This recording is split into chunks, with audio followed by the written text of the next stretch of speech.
Bonjour à tous, c'est Asma du site EdTest Anglais. Vous allez passer le TOEIC, mais vous savez pas à quoi correspond votre score?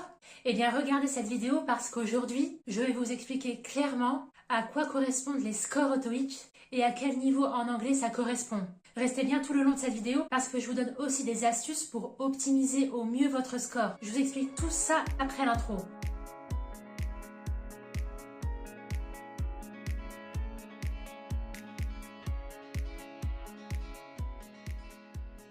Tout d'abord, à la base, ce qu'il faut savoir, le TOEIC, c'est un QCM avec 200 questions. Et pour chacune de ces questions, vous devez sélectionner la réponse correcte parmi 4 propositions de réponse. Alors, vous allez comprendre un peu plus tard dans la vidéo pourquoi je vous dis tout ça. Mais je vous rassure tout de suite, c'est pas un test d'anglais en fait que vous réussissez ou non. Mais à l'issue du résultat, ça va vous donner un score sur 990 points. Pour la partie listening, c'est noté sur 495 points.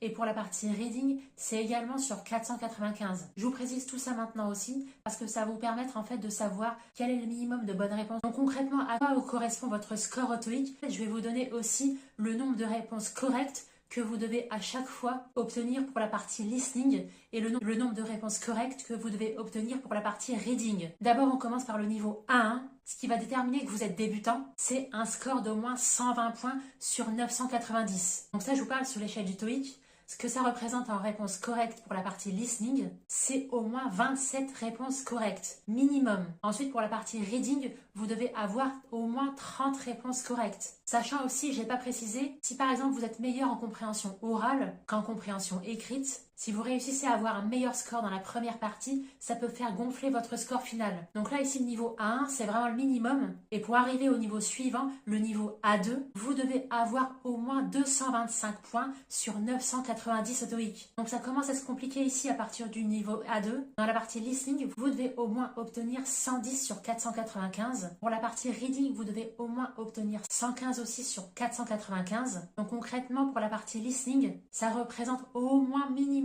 35 bonnes réponses. Tandis que pour la partie reading, ça représente un minimum de 39 bonnes réponses. Donc ce qui va vous permettre d'obtenir 225 sur 990 pour valider votre niveau A2. À ce niveau-là, vous pouvez tenir votre conversation, mais vous faites encore quelques erreurs. Ce qui va être plus intéressant pour vous, c'est de valider le TOEIC à partir du niveau B1. J'allais dire, c'est vraiment le minimum syndical requis. Pour valider ce palier, vous devez au moins obtenir 550 sur 990. Si on fait le calcul pour partie listening et reading, vous devez pour ces deux parties au moins obtenir 275. Donc concrètement, pour la partie listening, c'est 56 bonnes réponses. Et là, pour la partie reading, ça se complique un peu plus. Vous devez au moins obtenir 63 bonnes réponses. C'est des calculs un peu particuliers au TOEIC, mais ce sont ces seuils qui vous permettront de valider au moins le niveau B1. C'est un niveau quand même plus supérieur où vous arrivez à vous débrouiller dans des situations courantes de la vie quotidienne et professionnelle.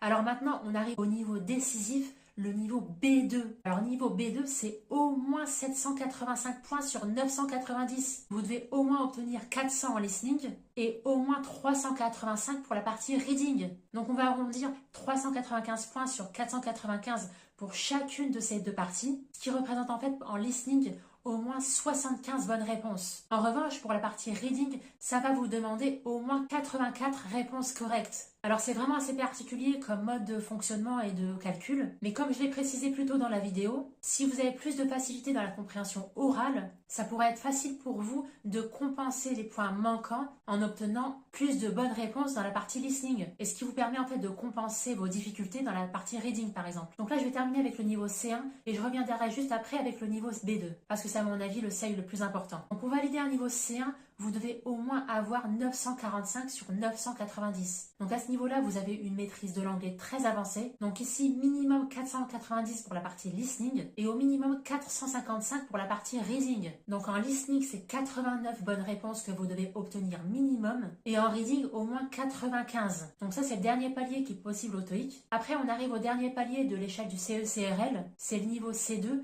Et là, en fait, vous êtes totalement bilingue. Mais je voudrais revenir sur le niveau B2 parce que c'est vraiment le score minimum en général qui est demandé et qui est requis dans le monde du travail, qui est souvent exigé pour valider un diplôme de master et même démarquer sa candidature à un master. Donc arriver au niveau B2, c'est au moins 800 sur 990. Donc ce qui correspond au moins à 76 réponses correctes pour la partie listening et 85 bonnes réponses pour la partie reading. Là encore une fois, si vous arrivez à compenser vos lacunes que vous avez dans la partie reading avec la partie compréhension orale en obtenant plus que 400 pour la partie listening, là vous pouvez compenser en arrivant à 800.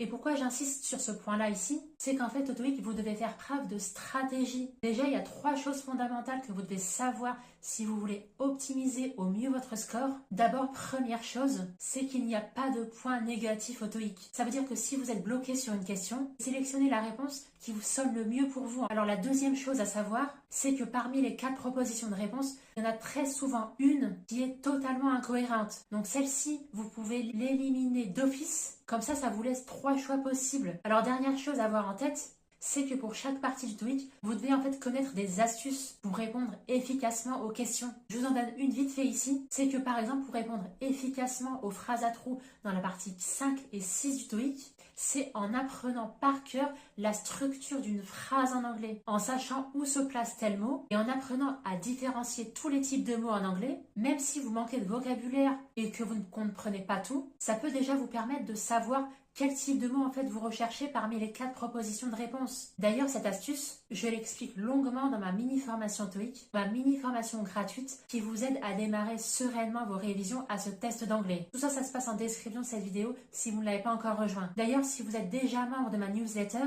vous allez recevoir très prochainement les 10 premiers pièges en grammaire anglaise à éviter, notamment si vous préparez un test d'anglais comme le TOEIC, ça peut vraiment vous être utile justement pour ces 2 parties-là. Si vous n'êtes pas encore membre, ces 10 premiers pièges seront disponibles en jour 2 de cette mini-formation. Vous allez voir que c'est sur 4 jours et que je tiens vraiment à cœur de partager ce contenu gratuitement. Alors dernière chose sur laquelle je voulais revenir par rapport au score au TOEIC, c'est que les scores au TOEIC en fait sont donc convertis à partir du nombre minimum de réponses correctes selon cette échelle sur 990. Mais sachez qu'en fait ces résultats peuvent varier légèrement en fonction des versions des tests. Donc là ce que je vous recommande vraiment fortement, que je dis à chaque fois, c'est de faire le maximum de TOEIC blanc. D'un test à l'autre, vous allez avoir une fourchette qui correspond à votre niveau. Je vous recommande vraiment de vous entraîner intensément pour conforter votre niveau et surtout pour optimiser vos chances d'obtenir votre objectif de score voulu, pour notamment valider votre diplôme, démarquer votre candidature à une formation, démarquer votre candidature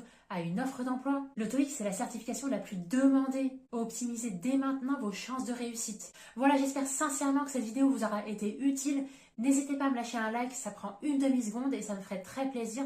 Ça encouragera mon travail et ça me permettra de continuer à vous offrir du contenu gratuitement en vous aidant à atteindre votre objectif de score voulu. Et n'oubliez pas que je reste disponible en commentaire. Dites-moi votre objectif de score TOEIC. Dites-moi quel est votre niveau actuel et je vous aiderai à organiser votre préparation en vous donnant mes conseils pour bien réviser. Voilà, je vous dis à très vite sur edtestanglais.com.